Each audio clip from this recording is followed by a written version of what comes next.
Okay, got the radio operating fine. I installed the new capacitor and that capacitor and that one up there, and they're all mounted where they can't move.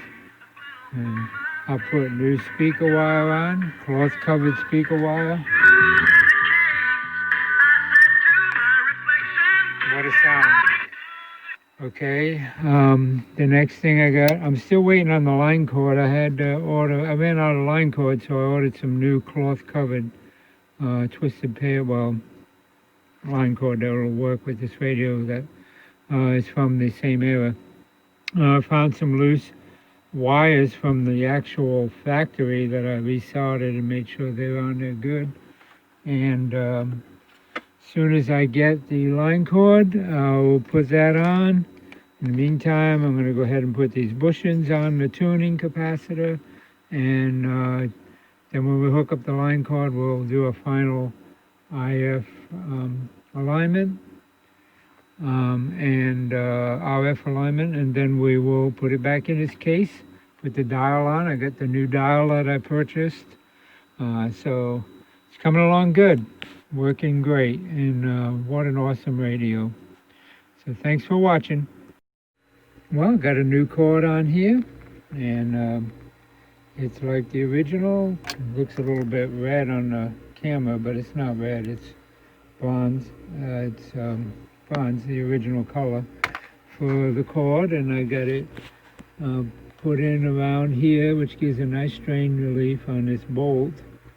And it comes down here and it's wire tied and shrink wrap there where it connects. Of course, I got the hot lead coming from the AC going to the switch. Doesn't really matter on a transistor model, but it's still a good habit to have. That way, when the switch is off, the hot only goes to here. It doesn't go past that into anywhere else in the chassis. When the switch is on, of course, then it's energized, but when it's off, it stops there. The neutral would do the same, but on some, if it was not a transformer, it would definitely be more of an issue. But anyway, it's a good habit. So I got a new cord on it, and I'm about to do IF tuning. So that's next. Okay, I'm getting ready to put the new dial on, and you can see there's the old one, and there's the new one. What a difference. Beautiful, beautiful dial. So we're going to put that on now, and I'll show you how you do that. If you want, you can turn the capacitor all one way or the other. In this case, I'll go all the way down since I'm almost down, and so that would be down around the 500 hertz signal. So you have these two pins here, and you have the holes in the dial plate. The shaft goes through there. Got to get behind the bottom knob there. And then you just line it up so that those pins come right through like that. Then you have this cap, and you notice it has finger grips here or to tighten it. So you can put that on any way you want. It doesn't have to line up with those pins. But I mean, you can if you want.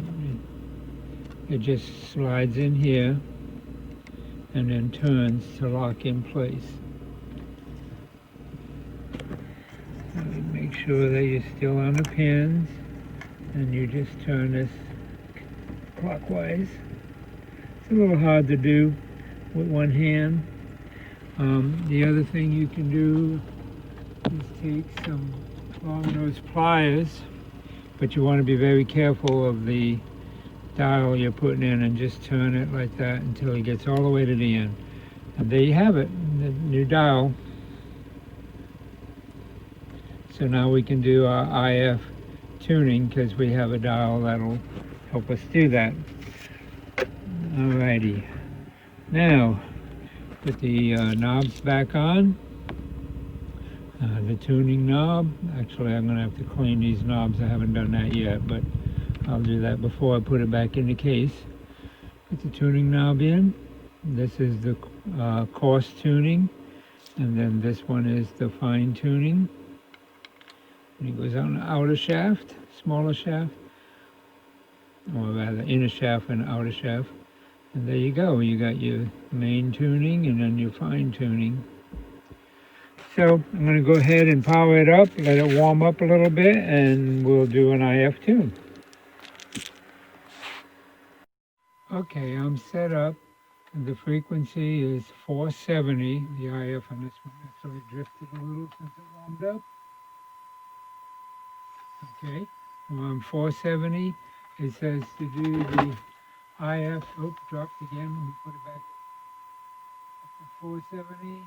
Okay, on 470. It says to start with the second IF. Actually, it's here. And then the first IF.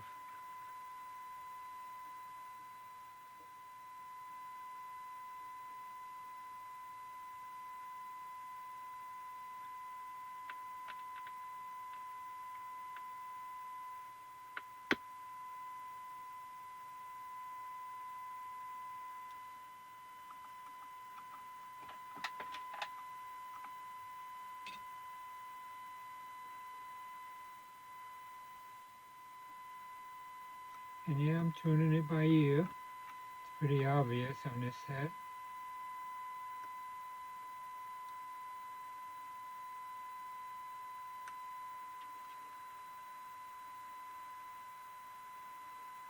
Ah, it's coming alive.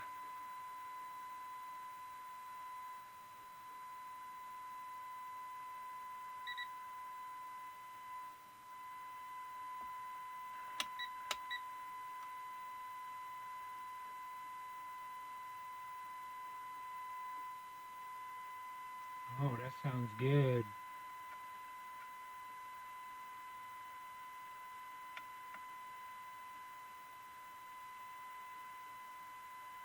Let's lower the volume a little.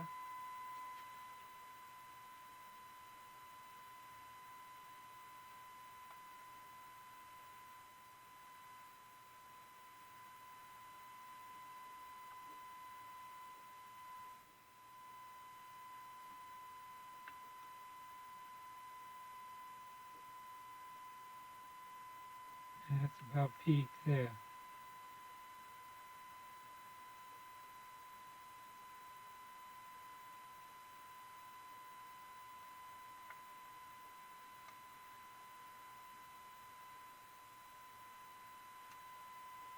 Yep.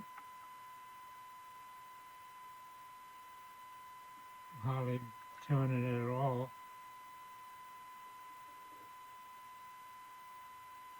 Okay, so that's the IF. The next is the frequency, and I'm on 600 kilocycles, which is where they said to start.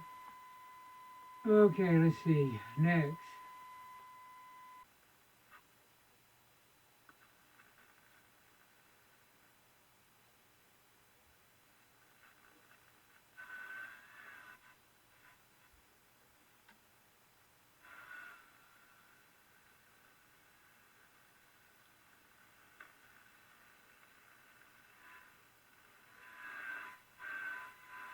That's so close. I mean, it's a smidgen. All it is setting the dial for the channel. It has nothing to do with the reception of that channel.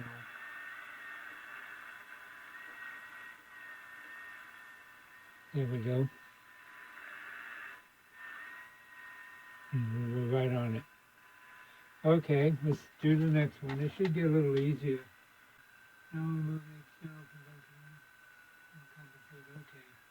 condenser. Okay, now we're going to check the AM. The AM is definitely going to be a whole lot better. And that's what we care about at this point. Because, again, all that's doing is deciding where the signal lands on the dial, on the number range. And it's at 18. I mean, I'm using the fine tuning. You see how narrow that is, just barely touching it. And I go past it, see? So, I mean, what difference does it make? let's say there was a station at 18 on shortwave and you got it here. Would that really matter? Of course not. But back then, there was a whole bunch of, you had shortwave ships, amateur radios, higher range ships, broadcast ham radio operators, more ham radio operators, ships, shortwave broadcast, I mean, nobody uses this dial anymore. So what we got is fine. I said it, but it really, I mean, you're going to go around and maybe find one or two stations, So, all right, so we're going to AM now. Of half a dozen.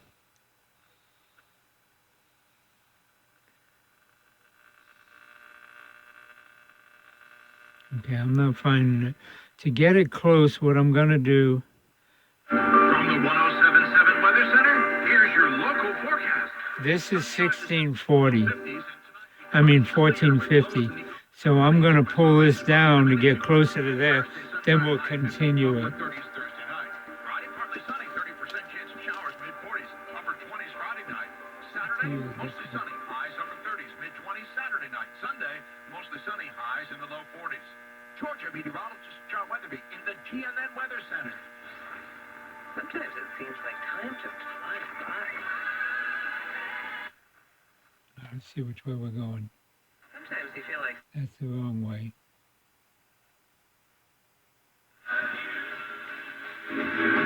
what's happening in your...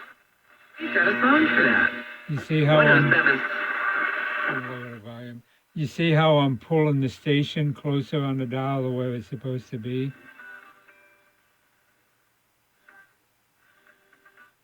So let me get to 1450.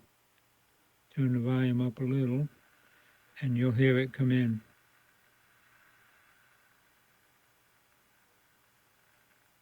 Nope, I lost it. Let me go back and find it. I'll take you. All right.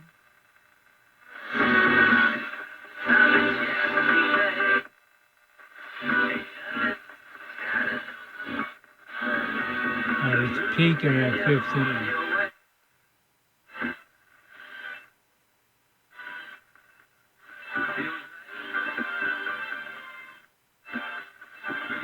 Now we're getting there.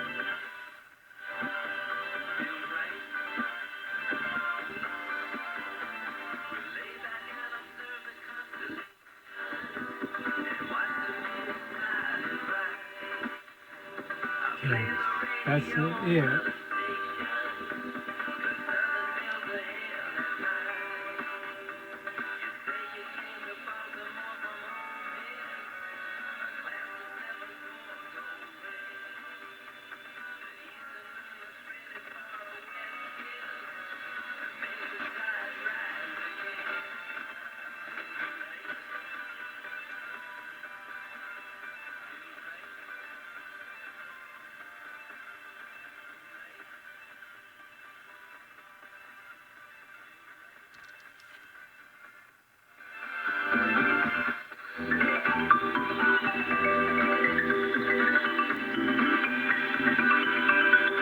That's just about perfect.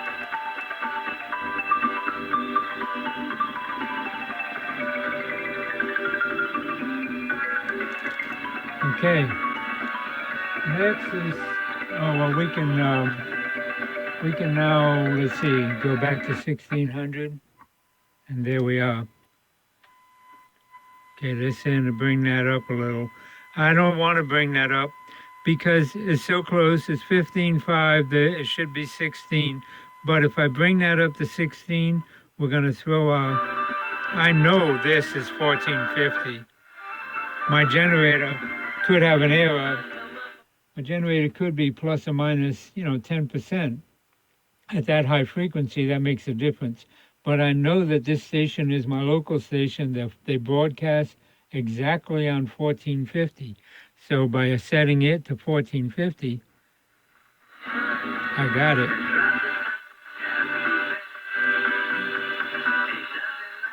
Actually, I went a little bit, smidgen too far. Back it up a little.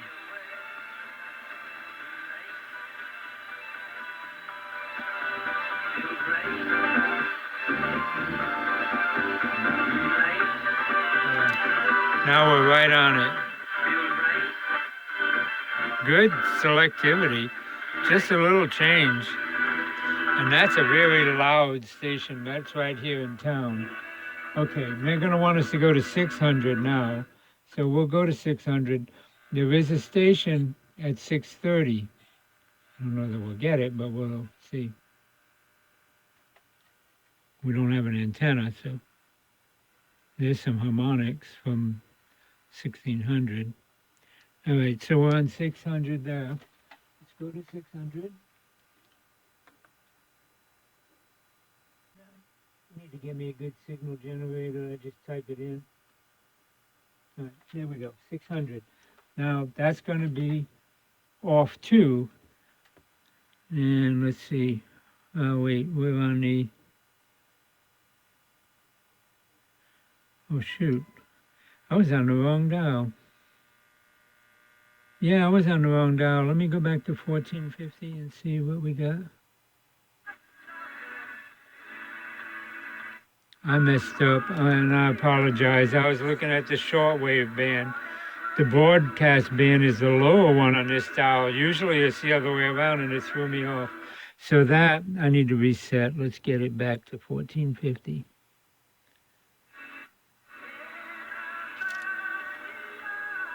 What's this one?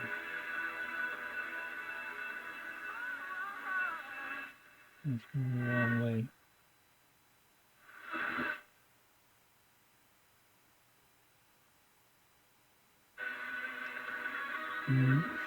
So this is 14, this is 16, this is 15, that's 1450, right?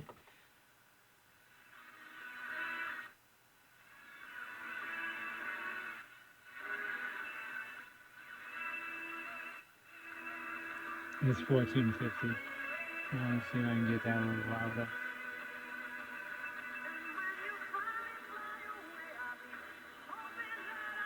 That one there, that compensated 3 don't do a lot.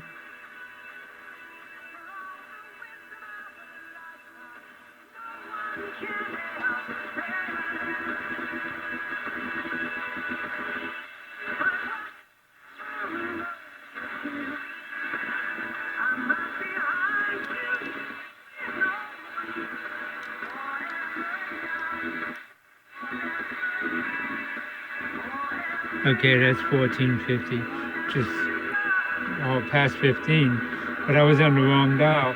Okay, so now let's go to the 600. Right, we're off there. It should be here, 600. But let's find it, and we'll bring it down just like we did before. Okay, I don't know why I can't get the low channels. Let's try, let's see where 1,000 lines up. It's not far off, but it is a little off. And I can't tune it without throwing the high end off. Let's try 900. Well, let's try 800 and see how far off it is. The low end is a little off. I bet the high end peaked fine, but the low end is a little off. It's a little bit different than a newer radio, like say a 40s, 1940s.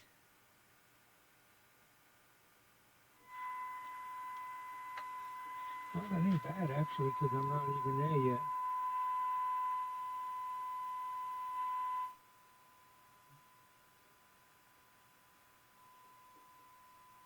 Okay, that's 800. I mean, it's not bad, but I can't get it any better, because if I do, I'll throw this off. The only thing I can do is go from 550 to 17 and kind of split the difference, and it'll all be a little bit off. I mean, that happens on a lot of radios, right? You know, these were written, I mean, created many, many years ago, and everything in it is getting old. So it's not bad. I mean, it's 40. Instead of 800, it's 840. So that's just 4 little dots. So it's not really bad. And if I compensate down a little bit, all right, let's compensate it down just a little, and I'll show you what it does. If we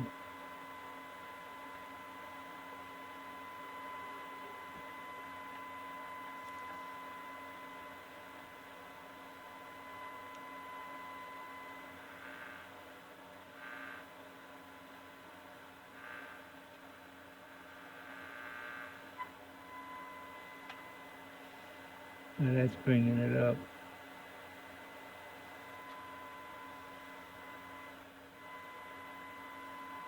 Okay, let me go for maximum volt. Let me leave that one alone and use this one.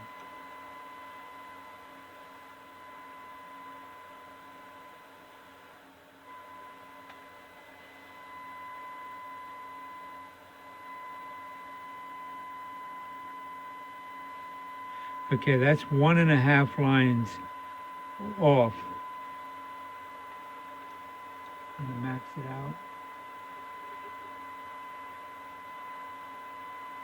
All right, now that's 1.5 lines off on 800. So on 600, well, let's do 550.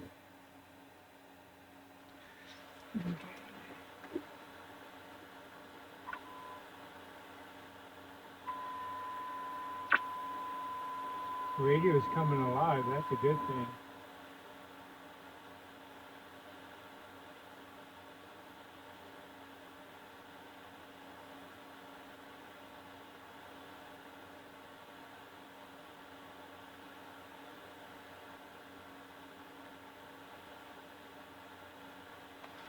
Okay, that's 5. Between that and that, I know, but that's 550 right there. 549.1 is 550 as far as we can do.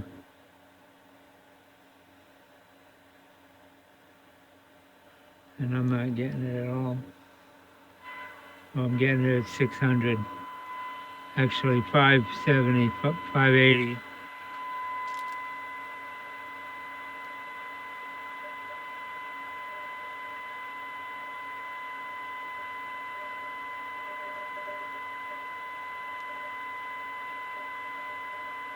And the adjuster for the low end, is all the way in. I can't do nothing with it without having to redesign the circuit. I ain't gonna do that. So we're just gonna go with that, and that's not really bad. I can't get it any lower. Well, maybe I could with this one, but it's going to affect the high end a little more. See if we can pull it down a little more.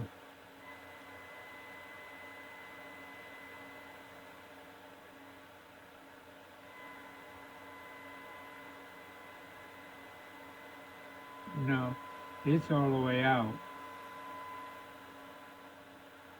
So I can't do nothing about the low end. I'm going to go ahead and set the top end back close to where it should be, just because I can set it.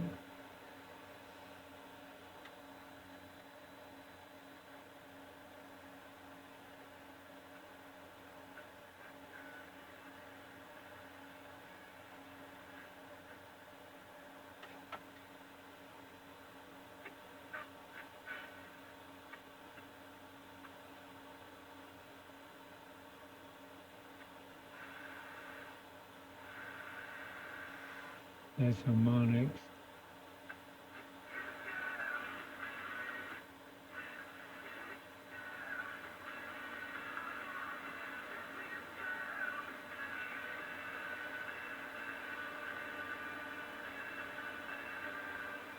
No, that ain't even changing.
Okay. That's the local station right on the money. Let's see if that affected this any.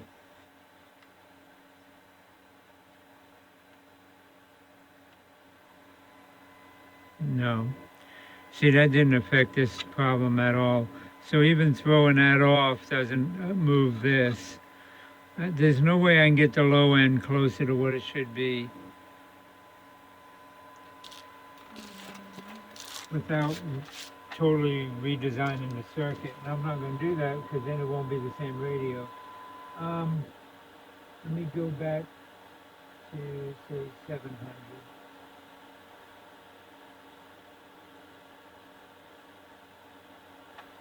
Okay, that's a little high. And that's 703. So it's 700, which would be here, but we're getting it there. So it's that far off on the low end. Okay, so what we're going to do is see what we can get through my little cheapy outside antenna, and see if we can get how sensitive it is and how selective it is. Well, we know it's selective. We've already seen that. We just want to see how sensitive it is. Ooh, the not too plastic. Okay, I'll clean that off when it dries. Won't hurt the tube. It's just nasty. Okay. And that was while I was turning it. This plastic's ready for the trash anyway. All right, so we'll shut this off. Let's disconnect it.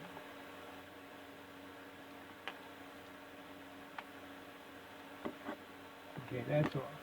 Now we'll connect the antenna. And you hear it. It's very sensitive. Start at the low end of the dial. Turn the volume up. Apologize for the heater noise in the background. It's cold in here. Okay, so volume, that's all the way up, but we'll leave it down a little. And we'll just go around the dials.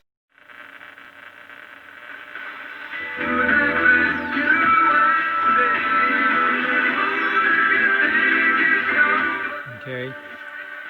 That could be bleed over from my local station, because that's about halfway.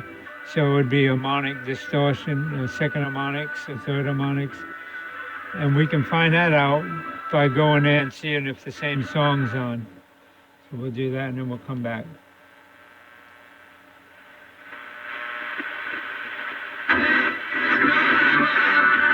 And it is.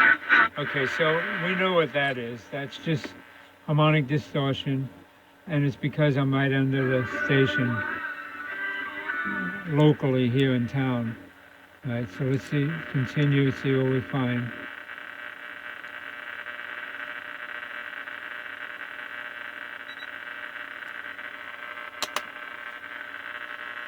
And I'm probably not going to get much. Oh, there's a station. Northeast Georgia, Alexander's Flowers is now offering wind chimes and Olympian bells. Made in the USA and great for birthdays, anniversaries, and typicals. Alexander's Flowers and Gifts on College Road in Tacoma. Okay, that's 6:30. So it should be here. But it's coming in. I can't get it down any, but it is coming in. Remains the same today.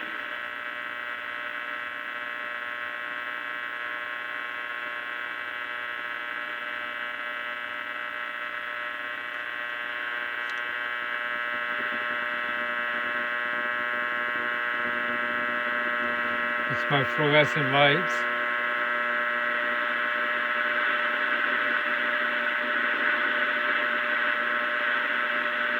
There's something there, but can't get it without a good antenna.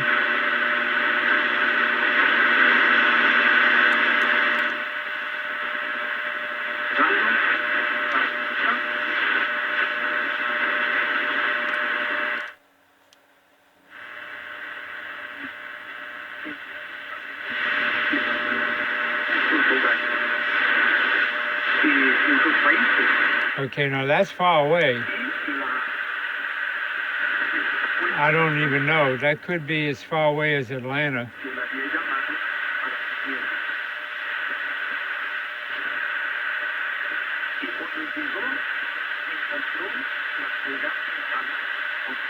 I don't know. That's interesting.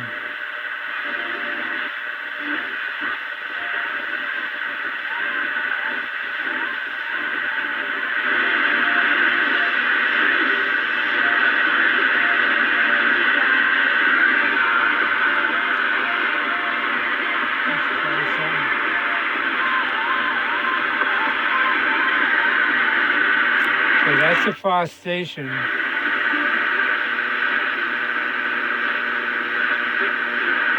There's another one. So there's two right next to each other. Two stations. Great selectivity.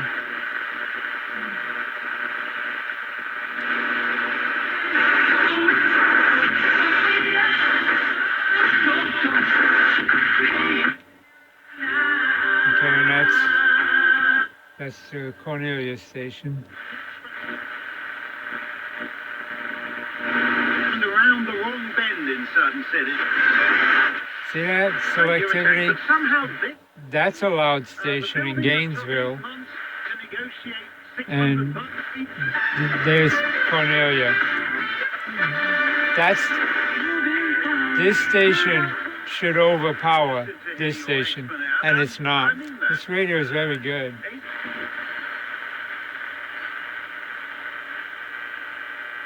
Okay, and that's it there. And let's go back up on the high end. I told you wrong about 6:30, I think. No, I'm probably not.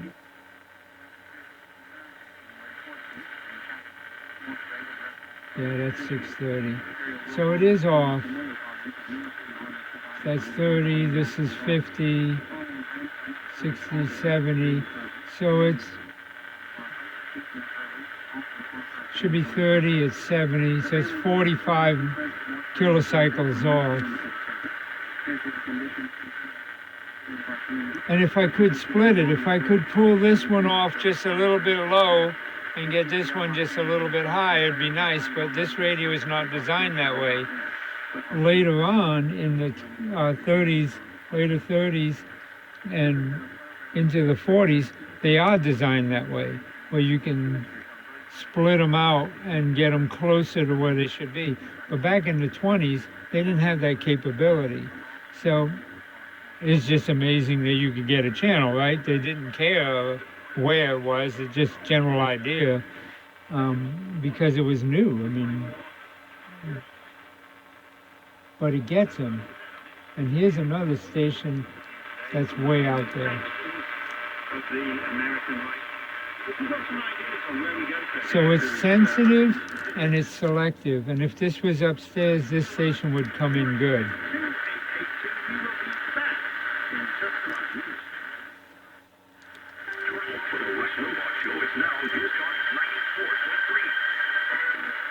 Okay, I don't know what channel that is. 94.3 FM, and that's their AM channel. Okay, it's got channels. It's pulling them in.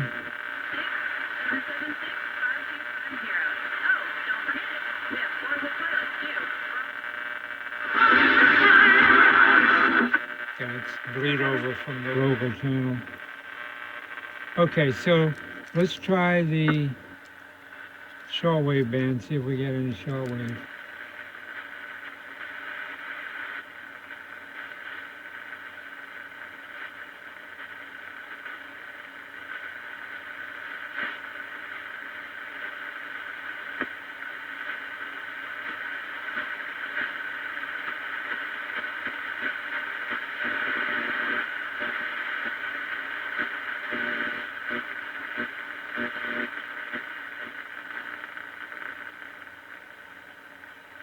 Like I said, there's not a lot on shortwave.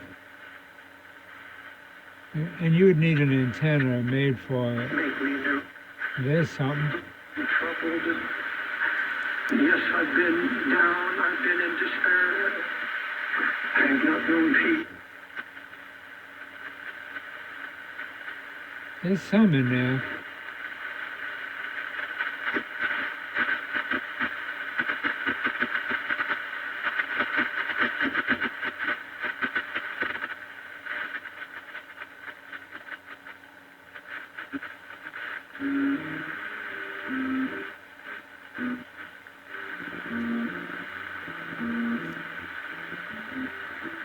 That's way out.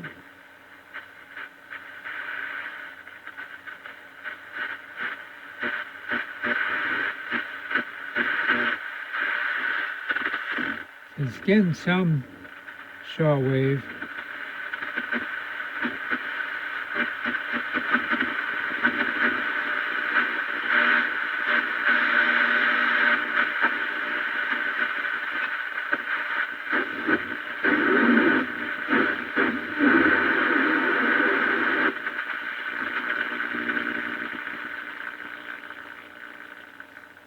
Okay. Anyway, it is what it is. It's tuned, and on the AM band we're getting good reception. Getting good reception.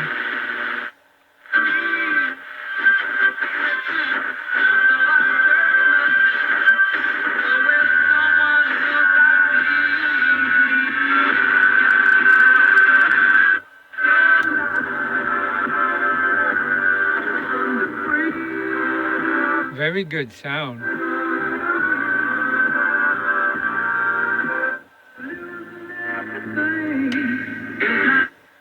So you got tone control for high and low and off. And I put a new light in there. So anyway, it is what it is.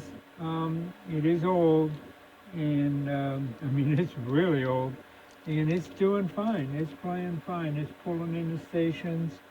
It's just not, the dial's not perfect with the channels, but there's nothing I can do about that. So next thing is for me to clean it up. I'm going to clean it up and put it back in its cabinet, and it will be ready to go back to the owner. So we'll take a look at the cabinet too before I finish the video. And we'll talk about it, but right now this is the electrical part is complete, and it's as best it's going to be given the state and the age of the radio, but it does receive. And with a good outside wire antenna, you know, these were made to have a wire that run across outside in the air about 100 feet long. And, you know, I'm using just a little old coax thing that's sticking out the window.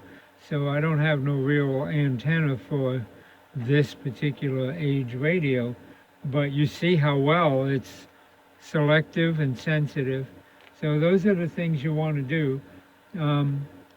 We can take a look at the schematic, but it really doesn't matter. I showed you the controls that it says to use, and those are the ones we use for tuning the dial as best we can, the oscillator, getting the oscillator and the antenna matched, and they're perfectly matched. They're just not perfectly matched on the dial for the low end. And there's nothing I can do about that without rebuilding the radio mechanically and re-engineering the low end of the circuit. It may be as it warms up, plays a while, might even get better, because as they get hotter, you know, things drift a little. But for right now, it is what it is, and there's not much I can do about that. So there you have it. New dial, new line cord, all new electronics, capacitors and resistors that were bad were replaced, and it's in good shape. It's working fine. Thanks for watching. Okay, I'm ready to put this Philco back in its cabinet, but I wanted to go over Philco's cabinets on these Cathedral and Tombstone radios.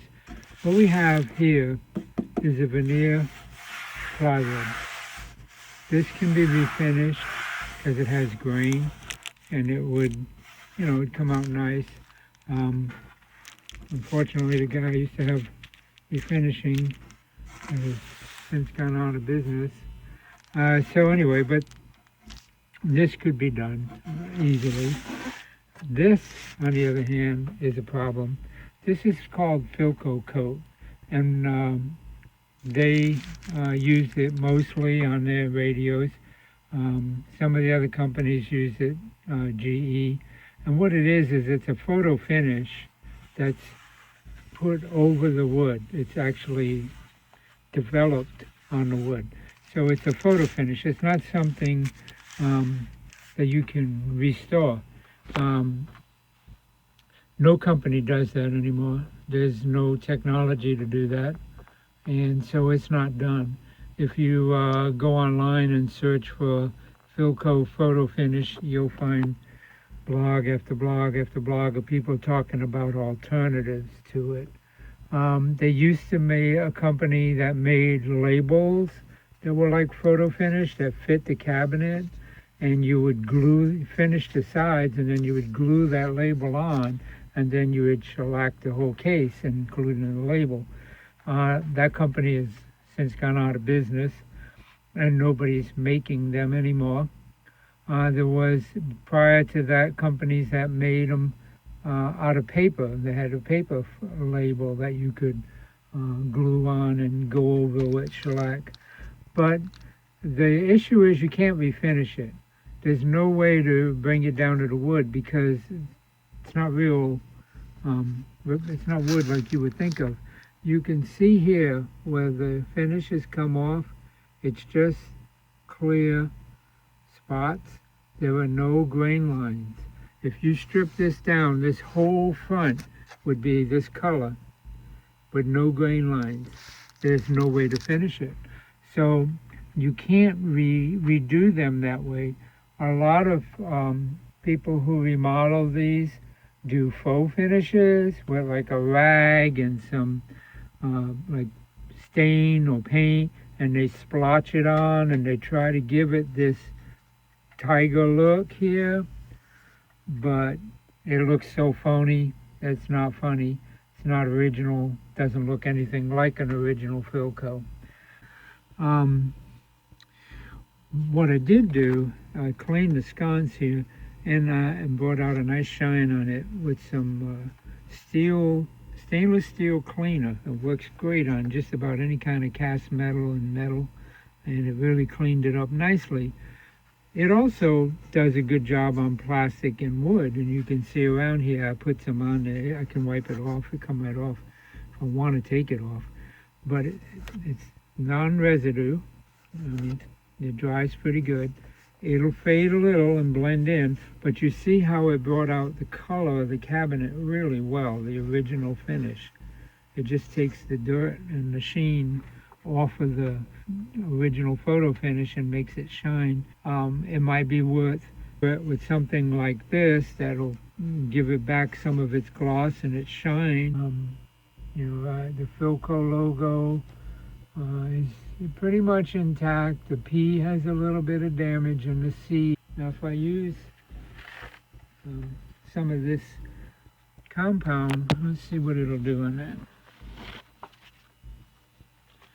Let me pause this a second. Okay, if I take some of this, and you see what we got, let's get the light up there so you can see it better. That's what we got right now, and I go over it. See how it pulls it out? But it also pulls out the damaged spots, right? And I mean, this is just one product. A lot of people use Gojo to clean these cases. I found that out on the forums. But I think this is a much better product. This is a commercial product. Like I said, it's made for cleaning stainless steel, but it doesn't hurt wood. I've used it on cabinets and on wood before, and I've used it on, different things. There are some other products. Formby's used to make some pretty good products, but they're no longer making the products. They're gone. Most of these companies are gone out of business. And you see how dull that is. Look. So if I go over it with that, it cleans it up. It make it look nicer. It brings out some of the original There are oil treatments that you can put on, which would help with. Apparently, the sun got at it here, and you can't see that because of the way the camera's shining, but it's like cracked. The finish is cracked there, not the wood. It's got grazing. I think you can see it. Can't quite get the right angle of it there. Maybe you can see some of it there. See the grazing in the finish there? See it there? It's a lot more obvious to the eye right up close than it is in the camera. And it's mostly on this side from here to about here, and a little bit on the edge of this. So it's like this part got into some sun that caused that. There's also some here too, though. So I don't know what to do with the cabinet. Like I said, people have tried different things, but they can never make them look original. I think it adds character. And this one is in actually really good condition. Let's see, I had some pictures opened here. Let's see if I can find them.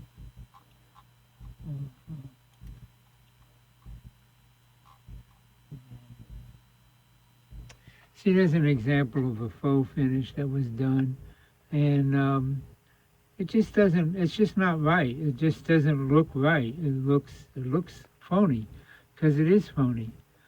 That one was done on that particular cabinet, and this is from Antique Radio's forum. Now, see, in this case here, what this guy did, he had one that was really beat up, as you can see. So what he did is he figured, well, I got nothing to lose. It's not acceptable like that. It looks terrible. So he went ahead and stripped it to the wood, and then he put some stain on it. And you see, like I said, there's no grain. He tried to like put some dark spots in it to give the illusion of grain. And this is what he came up with. He said,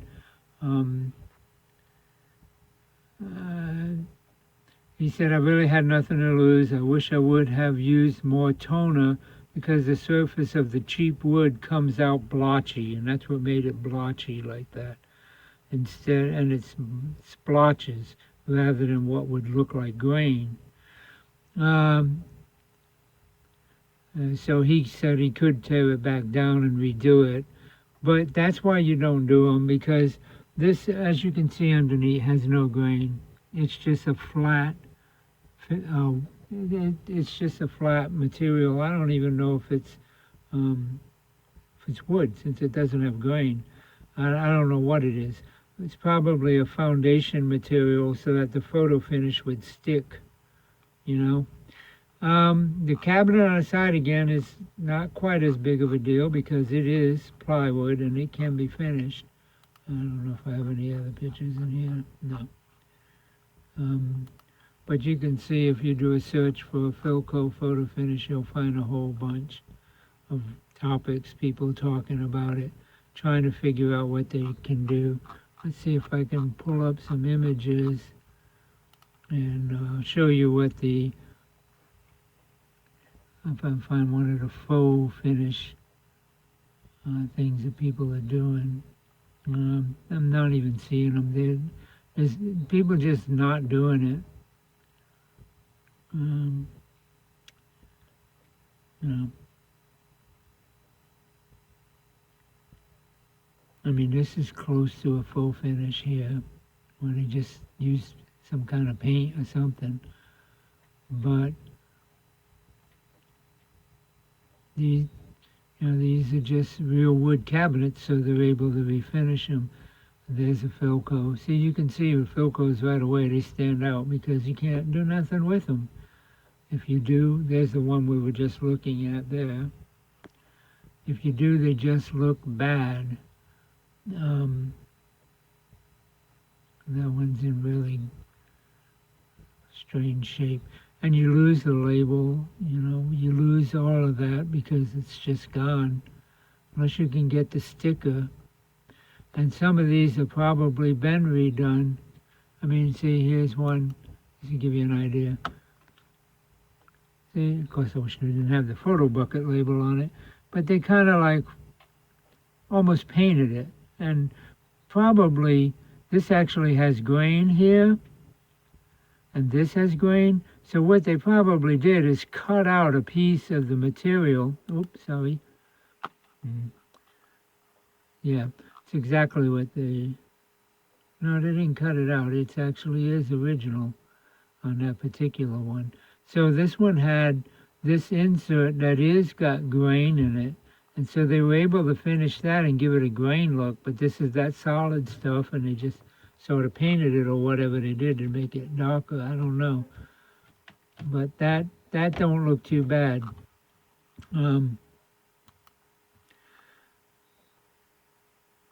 I wish I could show you what the sponged on look is, but I can't find any right now. And it's more what, it's more artsy. It's not, it just doesn't look good to me, but I can't even find one. Anyway, so there you have the issue with the camera. I don't have an issue with my fluorescent lights. They just go on, go off. Brand new bulbs. I'm going to be giving people some nice feedback on that. Anyway, that's the cabinet, and that's the issue. So I'm going to go ahead and at least clean it up a little bit. You see how this is fading where I did it originally, and it just kind of blends in. It's not permanent, but it's still better than where there's none. So it does help clean up the wood and get rid of some of that smokiness. But that's all it'll do. It won't restore the wood, and you can see where I hit it here versus where there, and it's still got some of that smoky stuff coming through. There's nothing I can do about it. It does clean up a little, and that's about all. So I wanted to show this before I put the radio back in the case so the customer could get a good look at what we got there. Again, the side that could be stripped and refinished, but why bother unless you're going to figure out what to do here, because that actually looks fine just the way it is. I mean, it looks good. Maybe, some wax or some shellac to shine it, but I wouldn't worry about refinishing it and leaving this. So I don't know, but there you have it. Philco again looks a lot better now than it did before I cleaned it off. And I'm no artist, so I can't paint that. It's got like a black line around the clear letters. They're like painted in black, outlined in black. I can't do that. You can't see it on the camera because the camera won't pick it up, picks up all that light. But they do have like a black outline around the letters. It's very contrasting when you're looking at it with your eyes.